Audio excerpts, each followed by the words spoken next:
देखिए, आपने दिल्ली का जिक्र किया, तो दिल्ली का आज का जो चुनाव है उसका माहौल कांग्रेस ने बनाया, उसके प्रत्याशियों ने बनाया, राहुल गांधी ने बनाया और आम आदमी पार्टी के समर्थकों ने उसे आगे बढ़ाया।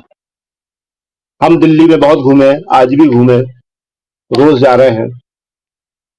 तो जो तीनों प्रत्याशी हैं कांग्रेस के, उनकी वजह से दिल्ली की 7 सीटों पर माहौल बना है। तीनों बहुत मजबूत प्रत्याशी हैं, बहुत मेहनत कर रहे हैं और उनका अपना एक व्यक्तित्व है, उनकी एक छवि है। जयप्रकाश अग्रवाल सबसे सीनियर नेता है, उनके सामने जो उम्मीदवार हैं उनके चाचा को भी जयप्रकाश अग्रवाल जी पहले हरा चुके हैं।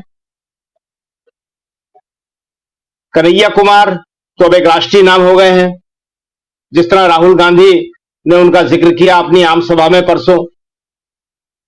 और उदित राज जो है वो दलित चेहरा एक बहुत बड़ा है। तो इन तीनों ने दिल्ली में एक माहौल बना दिया और साथ में राहुल गांधी ने। राहुल गांधी 3 बार गए दिल्ली में, हर कॉन्स्टिट्यूंसी में गए, लोगों से मिले, बात करी। और आम आदमी पार्टी के समर्थक जो हैं वो दरअसल पहले तो कांग्रेस के ही थे ज्यादातर, उसमें से बहुत कम ऐसे थे जो बीजेपी के समर्थक थे। वो ज्यादातर कांग्रेस से ही टूट के कट के आम आदमी पार्टी में 2013 में चले गए, या 2011-12 से जब एक नकली आंदोलन शुरू हुआ था अन्ना हजारे का, उसमें शामिल होकर चले गए। तो उनमें से बहुत सारे जो हैं उन्हें कांग्रेस से कोई समस्या नहीं है, तो वो सब साथ में आए हैं और दिल्ली आज की तारीख में एक नया इतिहास बना सकती है। आप देख रहे हैं कि जो लोग हैं, जो मतदाता हैं, उनके अंदर एक अलग किस्म का उत्साह है और वो उत्साह इस बात का है कि जो मुद्दे इस चुनाव में आए हैं उन मुद्दों को नतीजे तक पहुंचाना है। देखिए, ये चुनाव मुद्दे का चुनाव है। ये पहला चुनाव ऐसा है बहुत लंबे अरसे बाद जब बेरोजगारी, महंगाई, अग्निवीर, सरकारी शिक्षा, सरकारी चिकित्सा और संविधान बचाओ, ये सब मुद्दे इतनी तेजी के साथ उभर के सामने आए हैं कि बाकी सारी चीजें गौण हो गई। इसीलिए आप देख रहे हैं कि मोदी जी, और बाकी तो कोई उनके यहां है नहीं है, लेकिन जो भी कुछ बोल रहे हैं वो फिर वापस उस इशू पे आ गए हैं जिसको वो कहते थे कि अब वो इशू नहीं रहा है, हिंदू मुसलमान। और हिंदू मुसलमान पे जिस लेवल पे आ गए हैं कि अब लोग हंसने लगे, अब लोग उस बात को सुनकर हंसने लगे हैं। तो ये जो चुनाव है ये बहुत महत्वपूर्ण चुनाव है, छठे दौर का। और इसमें जो एक खास बात है आज जो होने वाली है अभी थोड़ी देर बाद 7वें दौर के लिए, कि प्रियंका गांधी और डिंपल यादव वो 2 कॉन्स्टिट्यूंसी में आज जो है संयुक्त रैली करेंगी और उनमें से एक बनारस है। बनारस में कांग्रेस का उम्मीदवार है, इंडिया गठबंधन का भी आप कह सकते हैं उसको, और वहां पे डिंपल यादव प्रियंका के साथ जा रही हैं।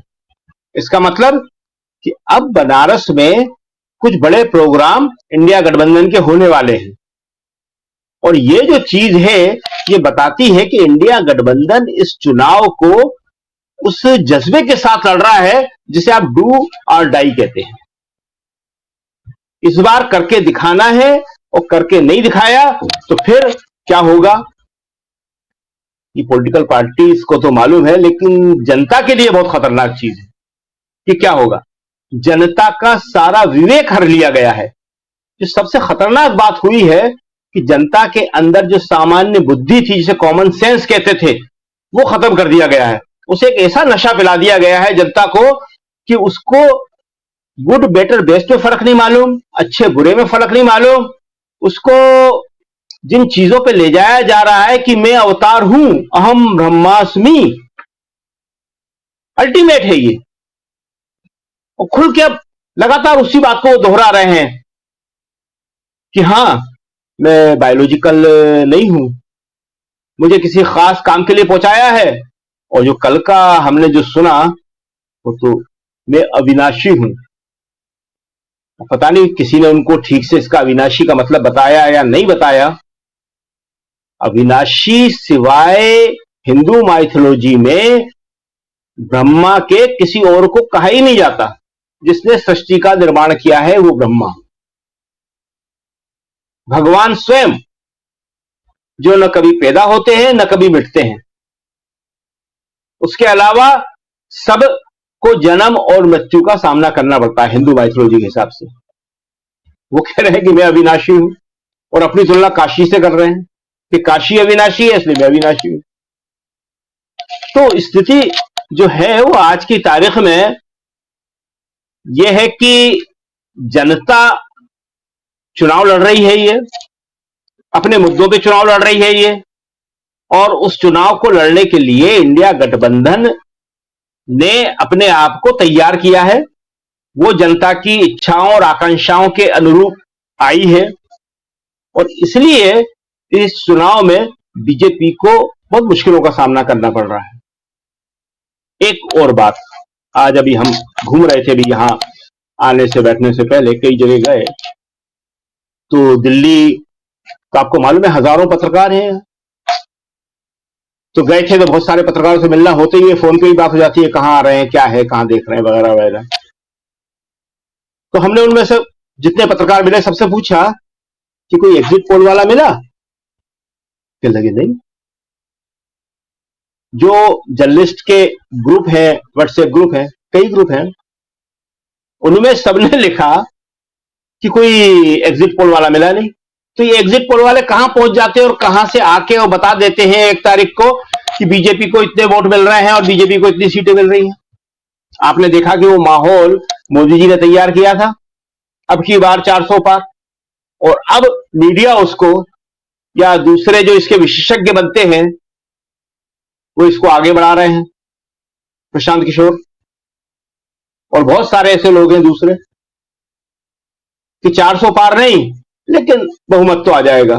मोदी जी ने कहा मैं कहूंगा 400 पार, तुम कहना थोड़े कम आ जाएंगे, तुम्हारी क्रेडिबिलिटी भी बन जाएगी और जो फेंस पे बैठे हुए लोग हैं वो मेरी तरह झुक भी जाएंगे। तो ये जो है एग्जिट पोल वाले जो हो शकील जी, अब तो प्रशांत किशोर का साथ देने के लिए कुछ एक लोग और आ गए हैं। आप तो ट्विटर पे लिख ही रहे हैं, कुछ खुल के आ गए हैं, कुछ बिना खुले हुए आए हैं, कुछ पानी पी के बोल रहे हैं, कोई पानी पीने का इंतजार कर रहा है। अब हमसे आप किस किस का नाम चाहते हैं कि हम ले? बड़ी समस्या है ये हमारे। आपको मालूम है कि दुश्मन जो है दोनों तरफ है। वो एक शेर है ना कि अब हो चुका यकीन कि बुरे हमें दोस्तों, तुम भी खफा हो लोग भी बरहम है दोस्तों, तुम भी खफा हो लोग भी बरहम है दोस्तों, अब हो चुका यकीन कि बुरे हम है दोस्तों। तो बड़ा मुश्किल है इस दौर में सच कहना। वो कबीर ने कहा था ना, सांच कहे तो मारन धावे, झूठे जगपति आना। अब कहां कहां की बात आप याद दिला देते हैं, कबीर तक पहुंचा दिया आपने। सांच कहे तो मारन धावे, झूठे जगपति आना, तो बड़ा मुश्किल है। तो खैर आपने जिक्र किया, तो योगेंद्र यादव जो है वो राहुल गांधी के साथ घूम रहे थे। अब आपने बात करी तो हम पूरी बात बताते हैं आपको। जब राहुल गांधी ने भारत जोड़ो यात्रा की शुरुआत की थी तो उस वक्त कॉन्स्टिट्यूशन क्लब में एक प्रोग्राम रखा गया।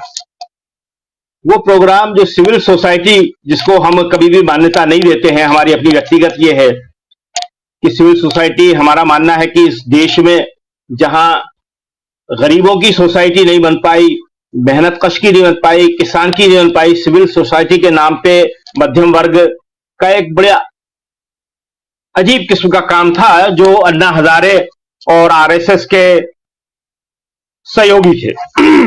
अन्ना हजारे के जितने भी सहयोगी थे वो सिविल सोसाइटी के नाम पे शुरू हुए। क्या नाम है, विश्वास कुमार, ये योगेंद्र यादव, और कहने में बहुत सारे लोग हैं। खैर अब नाम मत आप इस टाइम कहिए, छठा फेस चल रहा है फिर लोग कहेंगे। तो बहुत सारे लोग थे। तो इन लोगों ने जो करा क्या कि ये लोग